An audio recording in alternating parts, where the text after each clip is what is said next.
Here is a beautiful image of Alex Gleason's 1892 New Standard Map of the World that was on projection at Modern College in Blackheath, England. It states at the top of the map that it is scientifically and practically correct. The way Gleason's map significantly differs from standard maps of the world is in its representation of the poles. As you can see by comparison with a conventional world map, the primary difference in Gleason's map is that the North Pole is actually situated in the centre of the Earth, and upon first glance the South Pole, or what is known as Antarctica, appears to be missing. Upon closer inspection, however, you realise that Antarctica is indeed present and makes up the majority of landmass on the map. Antarctica in Gleason's map is an encompassing ice ring that covers the entire outer reaches of Earth. Gleason's map has become somewhat of a canonical historical document for flat earthers. Many often reposting the image on the internet and heralding it as solid proof that refutes the heliocentric model of the Earth. Or in other words, proving that the Earth is not a spinning globe in space, but a circular, flat and stationary plane.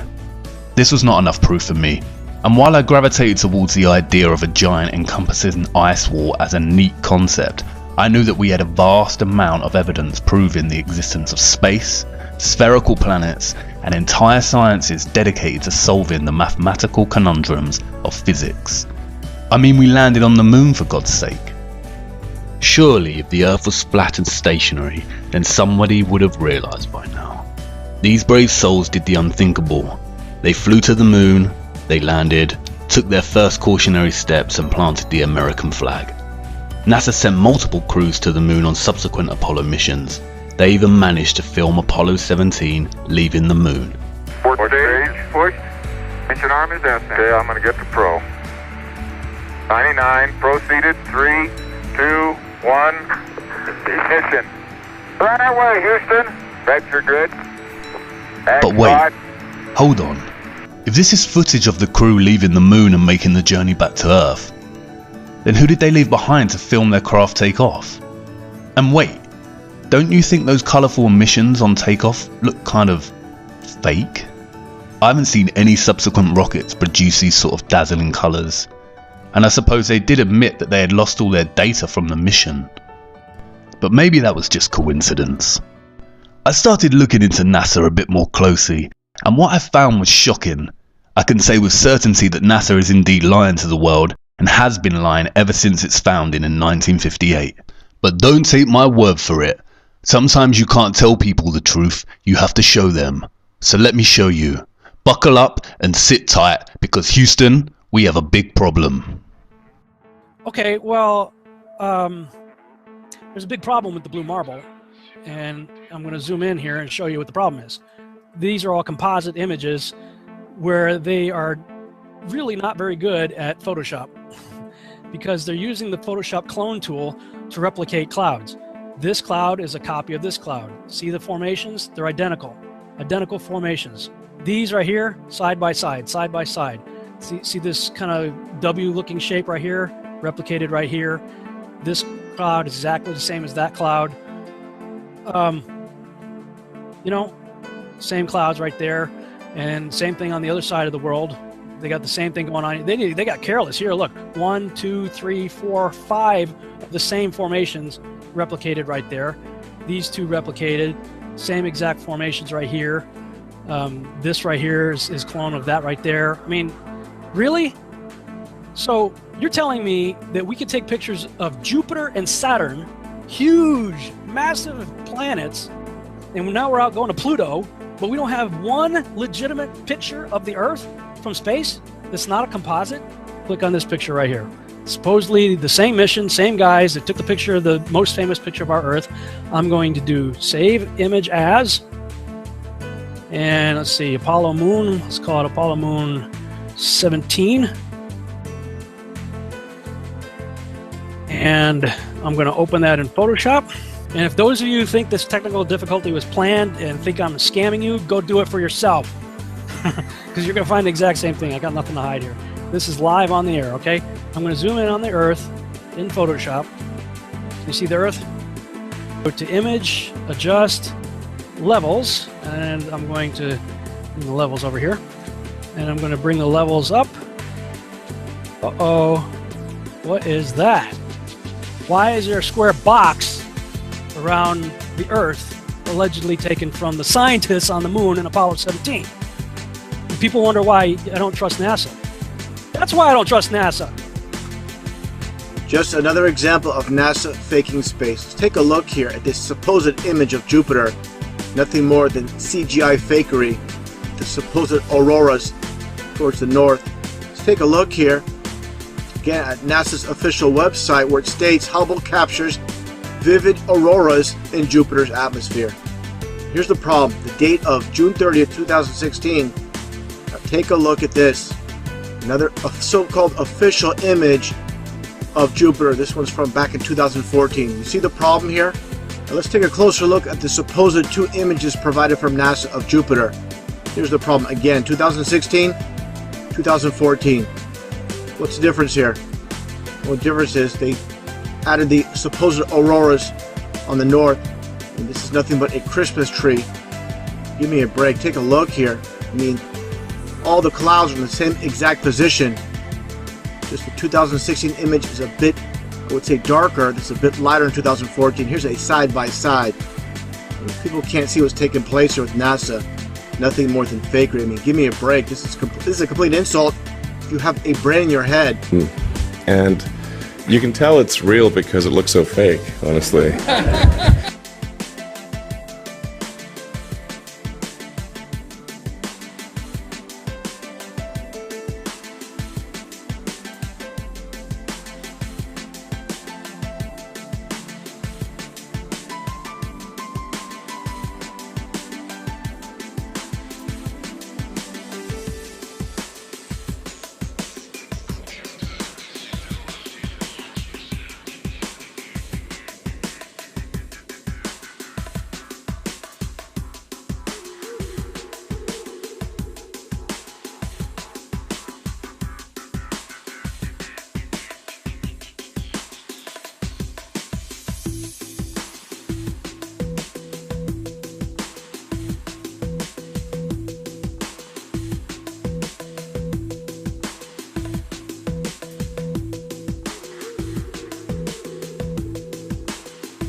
It became instantly clear how they do it. And it's just video game technology. Now, if you're part of the Geek Squad or the techie crowd, well, then you already know about this technology.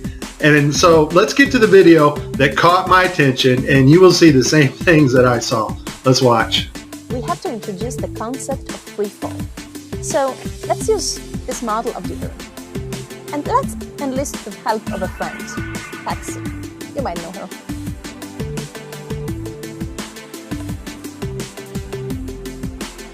So what is significant about this video is, number one, it was live to school children. Number two, we have this stuffed animal that is transitioning in on another video channel. And the actor is able to reach up and grab this doll in real 3D space and manipulate this doll with their hands. And so the only way you're going to pull that off is with one technology. And that technology is virtual reality. More importantly though, something called augmented virtual reality. This is taking the objects in 3D space from a virtual reality world and putting them in our world on another screen, which we can see, manipulate, and touch with virtual reality contacts or glasses. In this next segment, I'm going to show you how NASA grabs objects in 3D space, rotates them around, manipulates them. They can do this with water, with cloth, anything. And the cool thing about it is we can take what they're doing, what they're seeing with their contact virtual reality augmented lenses, and put that on a separate video layer live. Yes, live. And do it all in real time. 45 minutes straight of NASA messing up their virtual reality setup. I tried to pick some clips that were obvious and some not so obvious.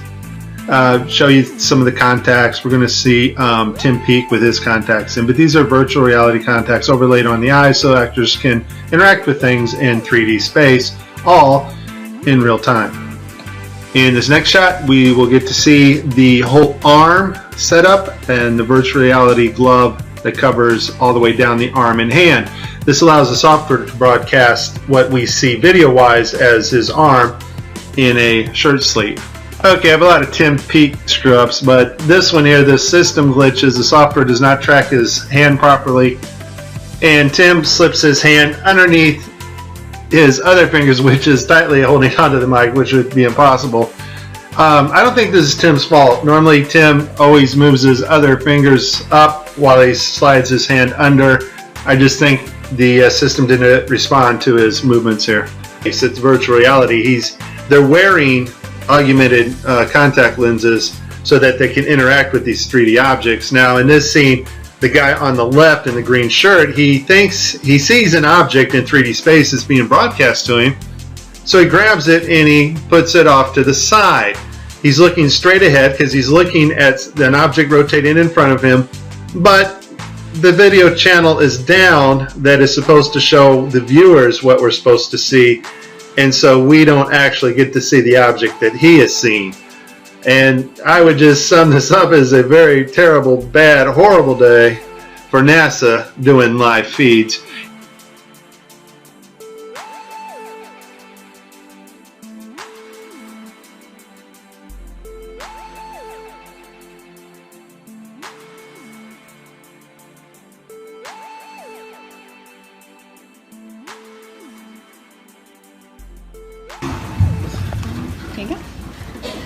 So many times during spacewalks outside the International Space Station, we can see air bubbles rising up. Can you touch on how there are air bubbles in space?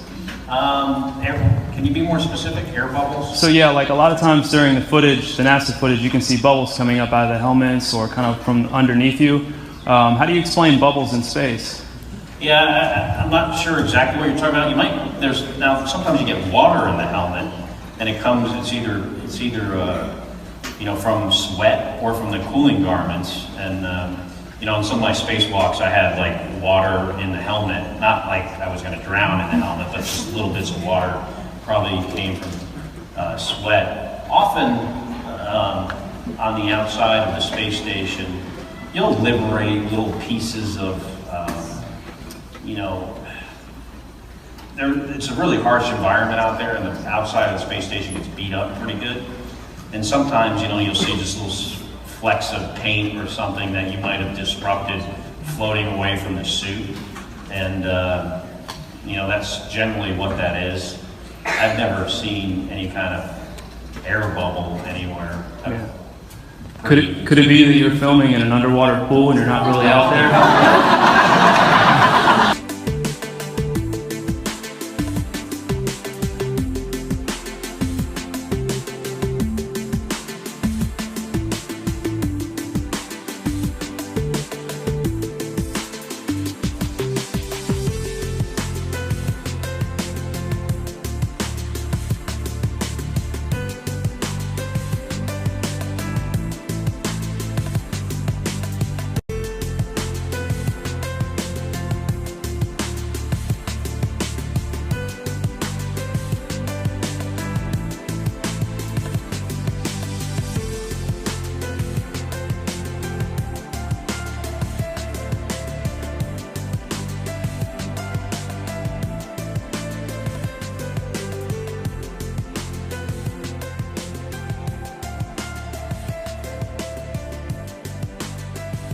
Why don't you swear in the Bible that you walked on the moon? You're the one who said you walked on the moon when you didn't. Calling the kettle black, if you ever thought of it. Saying I misrepresented myself. Away from me. You're a coward and a liar and a thief.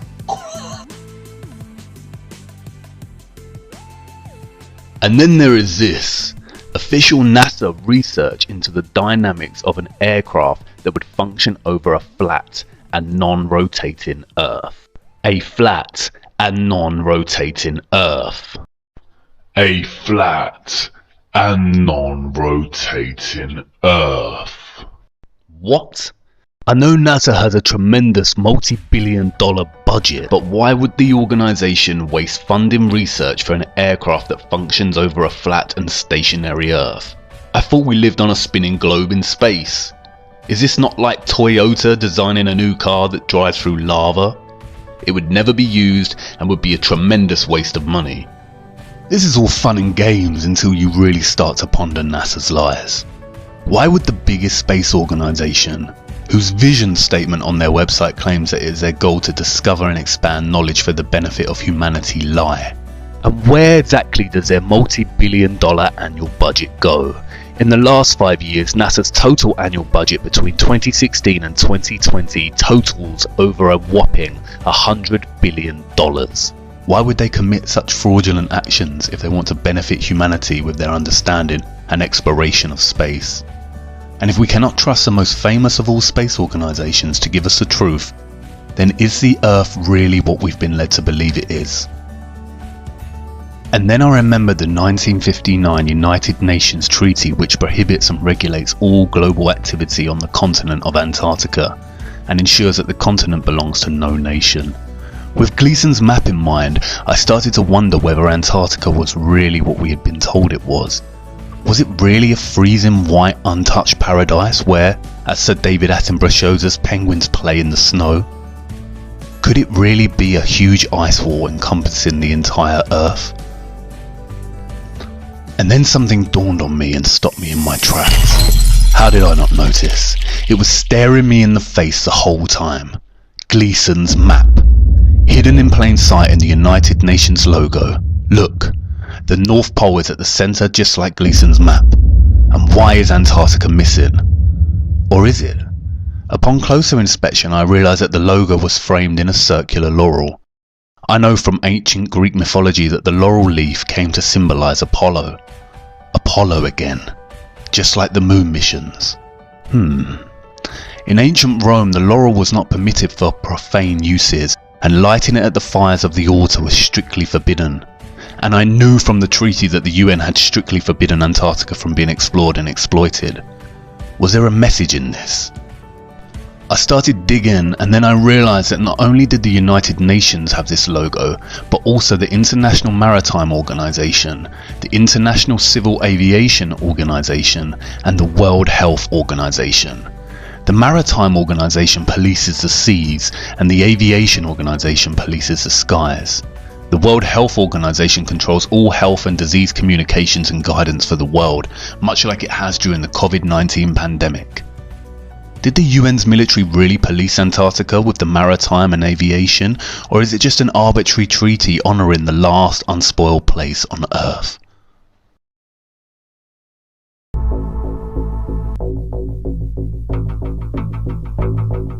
Hey, just a Navy destroyer.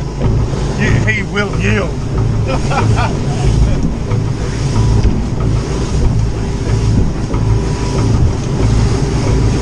He'd be thinking, that cheeky better not cross my bow. Yeah. Stop, Josh. They take it seriously. What did they say? You got to yield. You can't just fucking.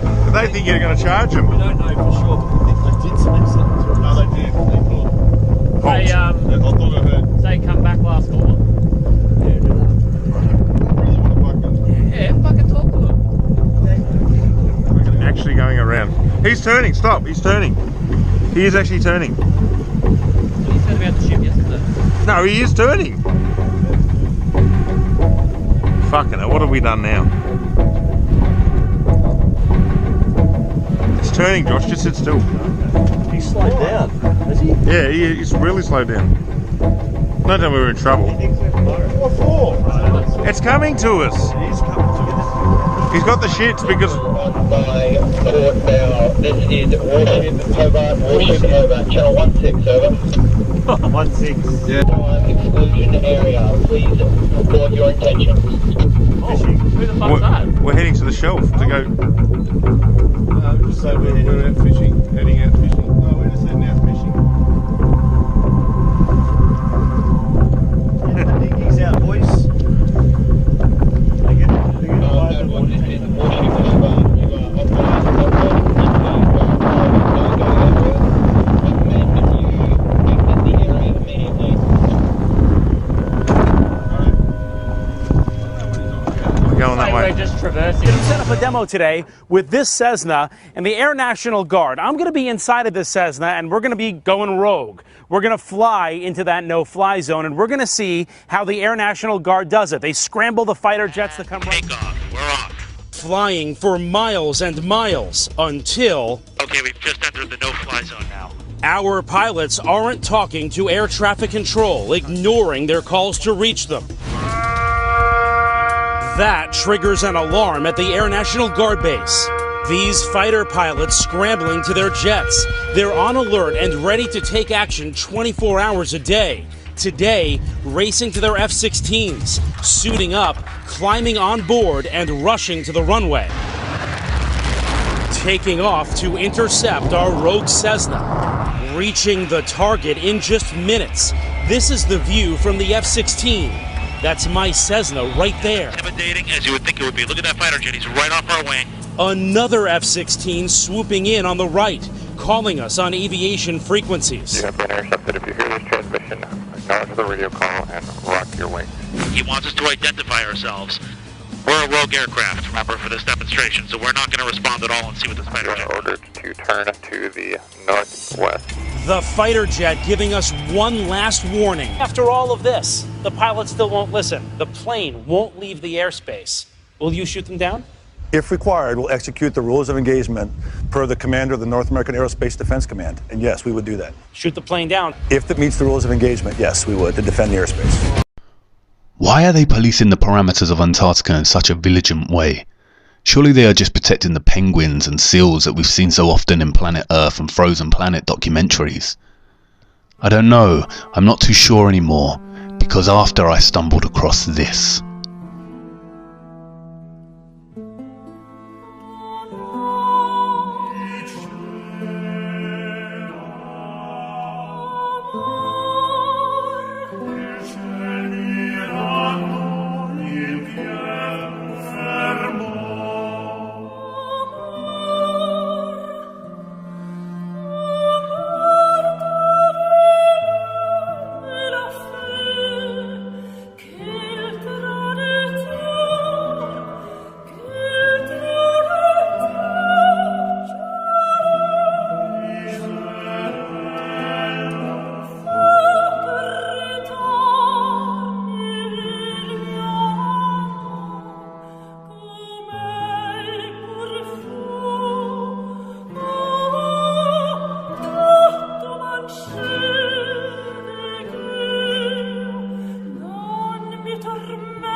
A giant ice wall, stretching for what seems to be hundreds and hundreds of miles. I don't know about you, but I find this footage deeply disturbing. With NASA's lies in mind and that great ice wall looming in the distance, I began to experience what some call cognitive dissonance. I went into denial. Of course none of this could be true, and of course our Earth is a spinning globe as we've been taught throughout our lives. It's one thing NASA lying, but are all the professors and scientists lying too? Is the National Geographic Channel lying? And what about Newton, Einstein, Hawking and Attenborough? Are they lying too? It's a complicated answer, and I will do my best to show you the truth.